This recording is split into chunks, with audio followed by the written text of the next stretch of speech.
Welcome back to the Michael Brooks Show. Honor and a privilege to welcome back our weekly regular, Ben Burgis. He's author of Give Them an Argument, Logic for the Left. He's also the inspiration behind this very tremendous song. Ben, what's your excitement level to listen to your song? 9.8, 9.9, right around there. Wow. Sounds like Ben Shapiro talking about Parasite. I want to go to Mockery really badly. I will. So please go. Okay. You got to restrain me. Debunk all of it. Logical analysis. You're going to show us how to argue that. Go. This is based on data. A bunch of different countries. There's abundant evidence that at this point that's bullshit. Breaking down these right-wing arguments and looking at how they're supposed to fit together. Okay, break it down. Break it down. Break it down. Break it down. Moondog, as always, we appreciate feedback loop. Oh yeah, no, that works actually. You see people's feedback loops interrupted. You know, as I finish this book, or the book is finished, and as the cover comes out and everything, low key, the Weinsteins are the most annoying members of the intellectual dark web. I can say that.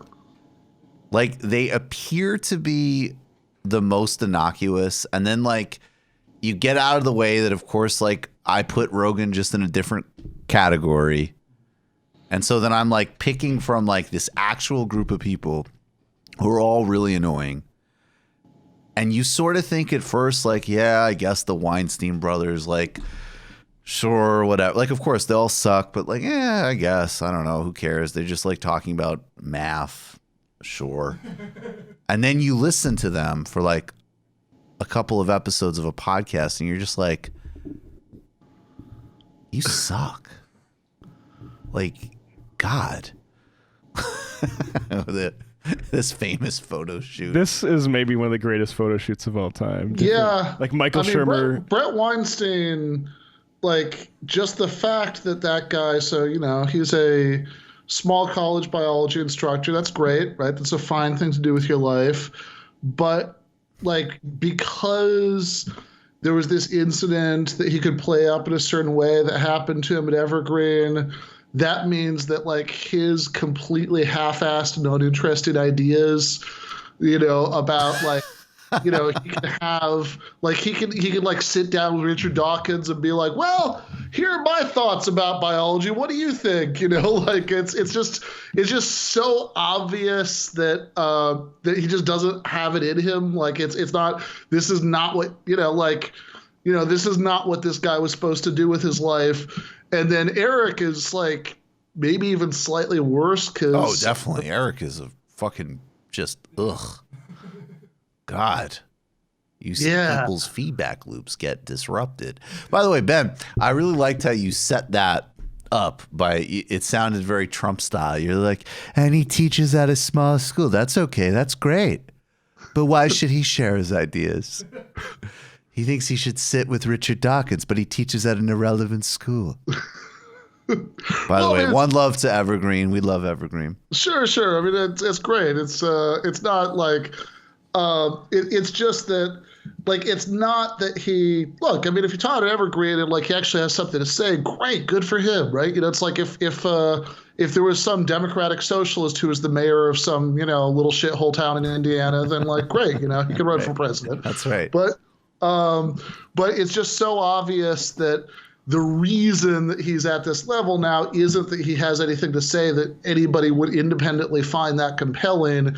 It's just because he has this story about woke college kids yelling at him. Indeed.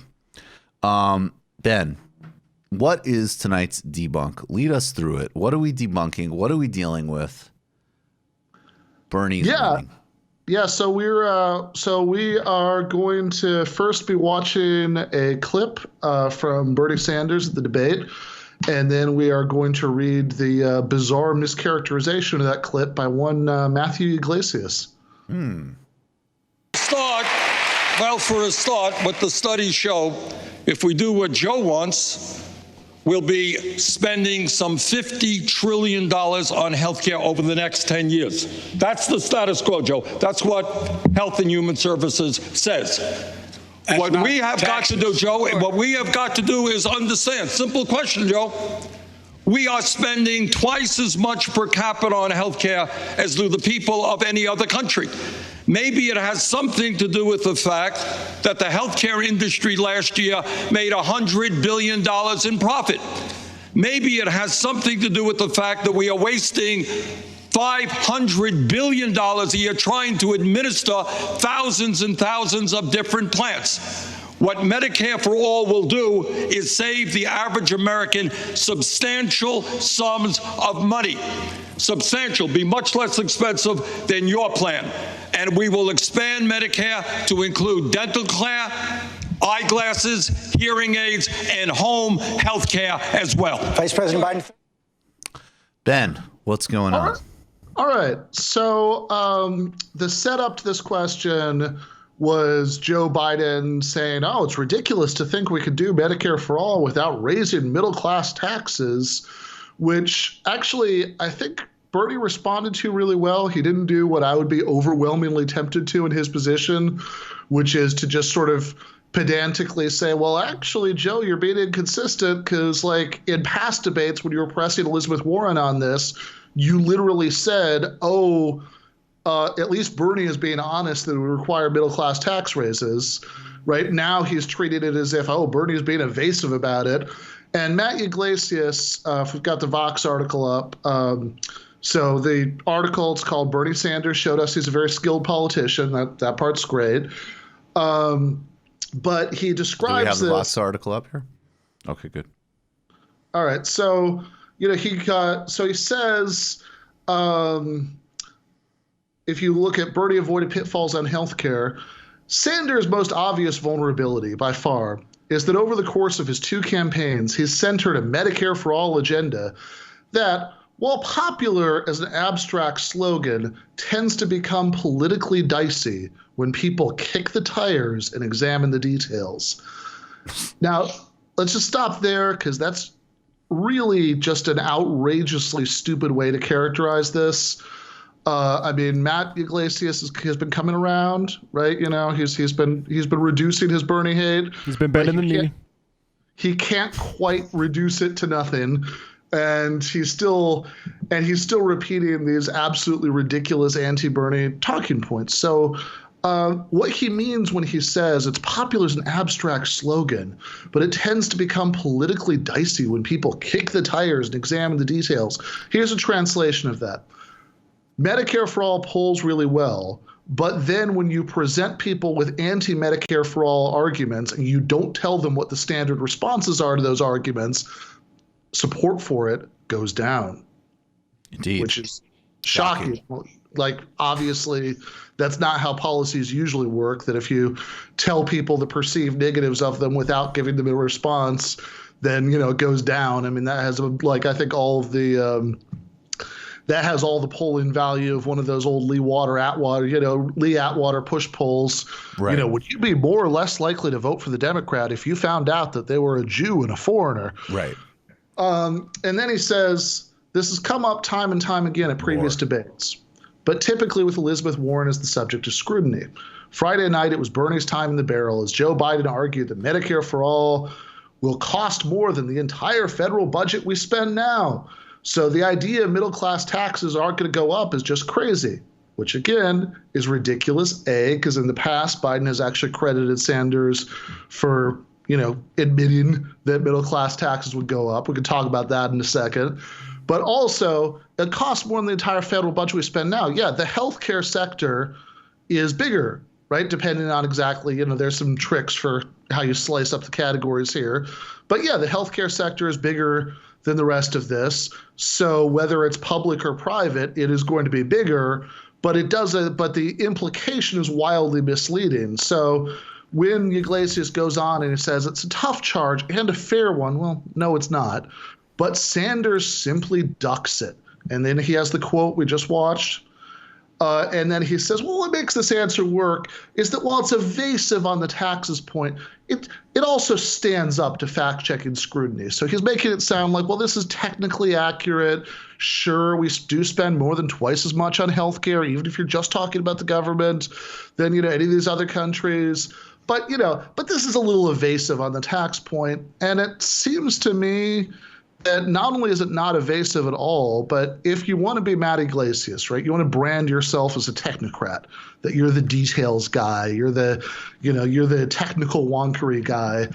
Well, if we actually look at what Sanders says, what Medicare for All does is save the average American substantial sums of money, substantial. It would be much less expensive than your plan. Then what he's doing here is what Bernie always does, which is instead of getting caught up in the weeds of, holding people to account for their inconsistencies or other things, like I said, that I would be tempted to do in his place, he's doing something very smart, which is he's just going to the core of the issue, which is very, very simple, which is when you want to look at what middle income taxpayers even. I mean, obviously in all these discussions, anybody below middle income just doesn't merit consideration apparently, but middle income taxpayers, well, you don't want to just compare their taxes before and after. You want to compare their taxes plus their premiums, plus their deductibles, plus their copays versus the raised taxes to pay for Medicare for All. And that second number, if you look at how any country that already has a national health care or a national health insurance system like Canada already works, if you look at any projection that anybody's made, any plan that's been introduced, any bill that's been written, any standard, of course, that second number is going to be smaller than the first number. And I guess just to leave off on this point, it really seems to me that if you're going to brand yourself as the technical details wonk, you should be able to do basic arithmetic. Boom. Ben Burgis, as always, enormous pleasure. Ben Burgis, check out his Patreon page. Check out Give Them an Argument, Logic for the Left. And maybe you'll have the pleasure of being a student at Perimeter College. Ben, thanks a million. Thank you.